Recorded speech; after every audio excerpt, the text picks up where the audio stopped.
On the first day of taking over the class, the new teacher walked in with a mix of excitement and curiosity, but he was taken aback by the special welcome from the students. As soon as the door opened, a bucket of boiling water poured straight down from the ceiling, leaving the entire class stunned. However, what surprised everyone even more was that the teacher was no ordinary person.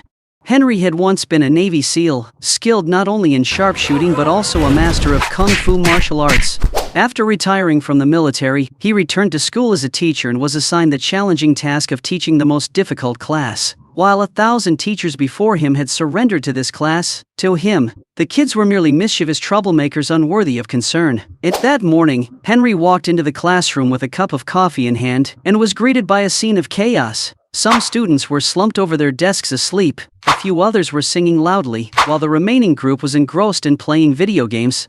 In particular, many students were brazenly cooking ramen on a portable stove in the middle of the classroom. Even when the teacher walked in, the entire class completely ignored him and continued with their activities. Henry tried to get their attention, but they all pretended not to hear him. Eventually, he gave up, walked around the classroom, observing and commenting on the strange things the students were doing. Looking at the group cooking, he made sure to remind them to cut back on the ramen because it contained too much sodium. And Henry approached Zufa, a boy who was absorbed in playing the ukulele, and gently helped him adjust a few notes. Similarly, he didn't forget to warn another boy, who was staring intently at the game screen, about the risks of radiation from looking too long.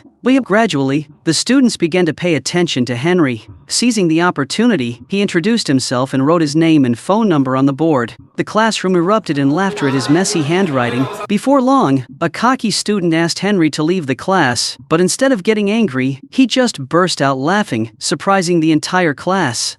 The kids continued to ignore Henry and went back to their mischievous acts as before. Feeling bored, Henry quickly grabbed a rubber band and a piece of chalk, skillfully activating the fire sprinkler system in the room. Water suddenly poured down, causing the students to panic and scatter to avoid getting wet. In the end, he successfully grabbed everyone's attention, and with a humorous smile, Henry coolly said, "Welcome to my classroom." The first round in the battle between teacher and students ended in a resounding victory for Henry.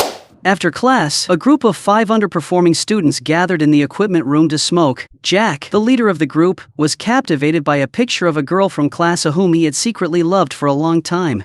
After seeing this, the other members of the group couldn't help but tease Jack about his crush. This group had a long-standing rivalry with the spoiled rich kids on the school's basketball team. As usual, the basketball team walked into the equipment room and mocked Jack for his poverty. Later, when the basketball team went out to practice, Jack and his group stood nearby to watch. In a moment of mischief, Jack accidentally knocked a water bottle onto the court, causing the captain to fall.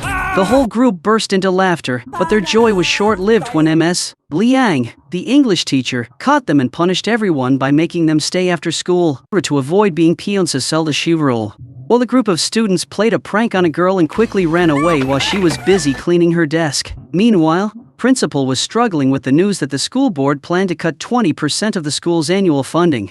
The board members were preparing to come in for an inspection to see how the money had been spent. At the same time, Henry walked into the classroom, where the students had set a trap with a bucket of water waiting to fall on him. But with his quick reflexes, he swiftly pushed the bucket out of harm's way, leaving the entire class in shock. The kids who had intended to mock him were now wide-eyed in surprise. Henry turned to Jack and calmly asked for a cigarette, well aware that he was the one who often stole them. Jack quietly handed over the pack, curious about what the teacher planned to do next.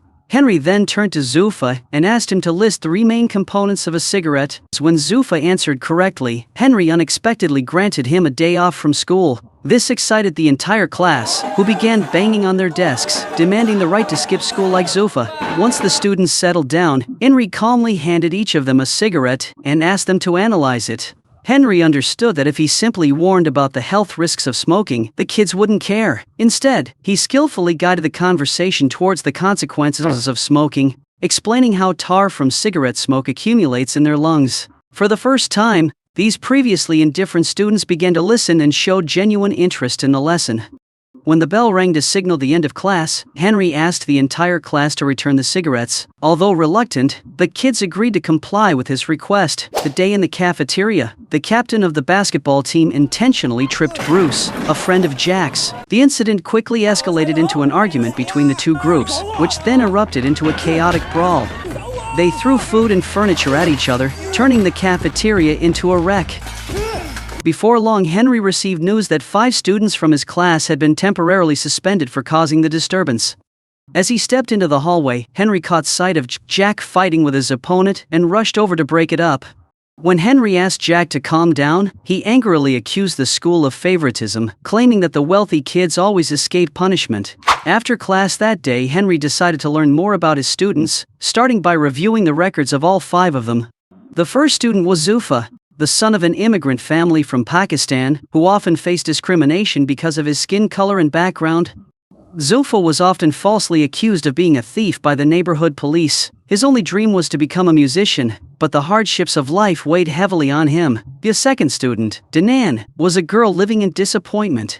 Since the moment she was born, she had never been able to please her father, who always longed for a son. To earn her father's respect, Danan tried her best, even cutting her hair short and pretending to be a boy by driving cars. However, all her efforts were in vain, as her father was completely indifferent and treated her younger brother like a prince. In addition to Danan, there were 2 brothers, Bruce and Chris, who suffered a great shock when their mother left with a man when they were very young. Their mother's departure drove their father down the path of alcoholism, leaving the 2 brothers to rely on each other throughout their difficult upbringing. Bruce gradually became obsessed with video games as a way to escape reality, while Chris worked hard at a grocery store to support the family. Eventually, Henry became frustrated when he couldn't find any information about Jack's background. In the next scene, we see Jack working as a waiter at a restaurant. An MMA gambler named Jin Oinging shows up with his business partners. While Jin Ying is distracted, Jack stealthily steals his fancy lighter but is immediately caught. Jin Ying's guards rush to beat up Jack as they checked his ID. After realizing that Jack was just a student, Ying Ying unexpectedly handed him some money and offered him a job as their delivery guy. At the same time, Henry visited Zufa's home and witnessed him running away from his father along with his companions after just stealing a ticket. At first, Henry intended to help the boy, but after learning the reason he was expelled, he sided with the boy's father. Later, he and Zufa went to the bridge to relax. To encourage Zufa to do the things he wanted, he began to sing along with a band performing on the street. Just seconds later, Zufa joined in and confidently sang in front of the crowd, marking the first time he dared to express himself after years of being bullied at school. Meanwhile, Bruce and Chris's father came home late as usual, urging the 2 brothers to bring him a beer from the store. When the boys refused, he got angry, yelled at them, and kicked them out of the house. The next day, Henry happened to meet the father of the 2 brothers and convinced him to go to rehab for the sake of his son's health. At the same time, Danan's father brought her a bag of makeup and asked her to behave like a real girl for once. Danan felt angry with him for always making her feel inadequate. Determined to change, she put makeup on her little brother and sneaked out of the house with her father's car keys. Just as she was about to drive, Henry unexpectedly appeared and stopped her, reminding her that driving without a license is against the law. He suggested an alternative solution: they could go to a kart racing track together. Henry also invited Din and his father to join in, and the 2 quickly dove into the race. The competition between father and daughter was intense, with neither backing down, and both ultimately getting knocked off the track. Suddenly, Danan's go-kart was hit by another cart, but she managed to dodge it just in time. While Danan was completely unaware of the incident, her father thought his daughter had been in an accident and mourned for her supposed demise. Danan suddenly realized that Henry truly loved her, and in a touching moment, she hugged him tightly. The next day at school, Bruce and Chris, along with a group of friends, were sent to a rehabilitation center to interview a recovering alcoholic. They were shocked to discover that the person they had to interview was their own father. When the students questioned him of why he started drinking, the man replied that he loved his wife very much, but she left him at the worst moment of his life. The pain drove him into the arms of alcohol, making him forget that he had 2 children who needed his care. Although he did not reveal his identity, he still offered his apologies to the kids. Overwhelmed with emotion, the 2 siblings couldn't hold back their tears. Meanwhile, Jack had started working for a better named Jin Ying. Jin Ying promised Jack a large sum of money if he could spike a fighter's drink before the next match. Jack reluctantly accepted Jianing's offer, though he was filled with anxiety. On the day of the fight, Jianing sponsored one fighter but bet against him. With fear in his heart, Jack slipped the drug into the fighter's drink, but unfortunately, he was caught in the act. Before he could blame Jianing, Jack was beaten and locked inside a locker. Moments later, Henry arrived and asked the fighters if they had seen his student. The men blocked his path and told him to go home, but from inside the locker Jack yelled for help. Realizing Jack was trapped, Henry wasted no time attacking them and quickly subdued the group. When the fighters entered, the situation escalated, but Henry effectively dodged their punches. In the end, he took down the best fighter among them, who was expected to compete in just a few minutes. In a subsequent scene, we see Henry lying in a hospital bed receiving treatment for his injuries. Jack wants to reveal the truth about Jianing but is pressured to stay silent.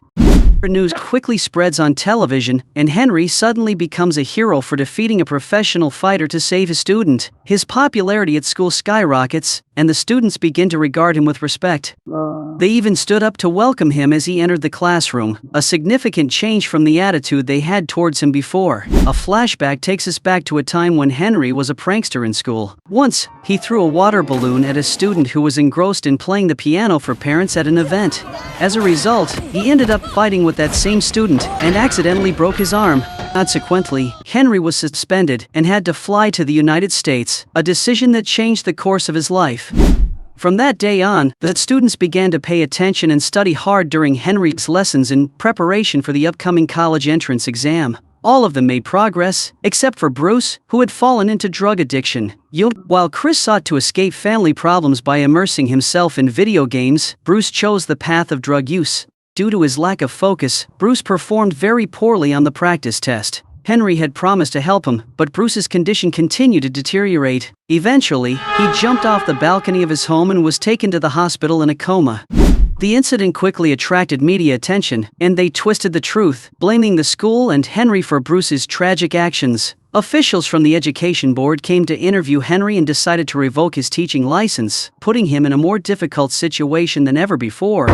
As Henry packed his belongings to leave the school, the students chased after him, begging him to stay. They were filled with sadness over his departure, but they also understood that they had to work even harder to achieve high scores on the upcoming exams. Making him proud, from that moment on, they studied twice as hard to prove to the board that Henry deserved to be a great teacher.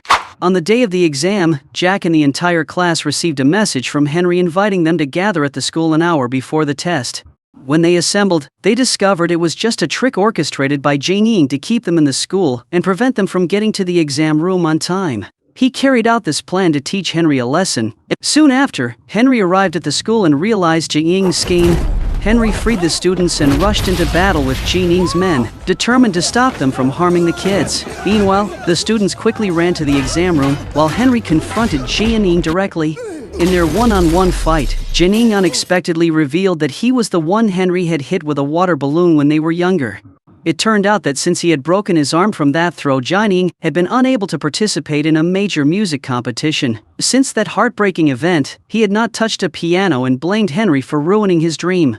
Henry tried to reason and explain, but he was attacked again. They struggled for control over a knife. In the end, despite being overpowered, Henry did not strike Jianing down.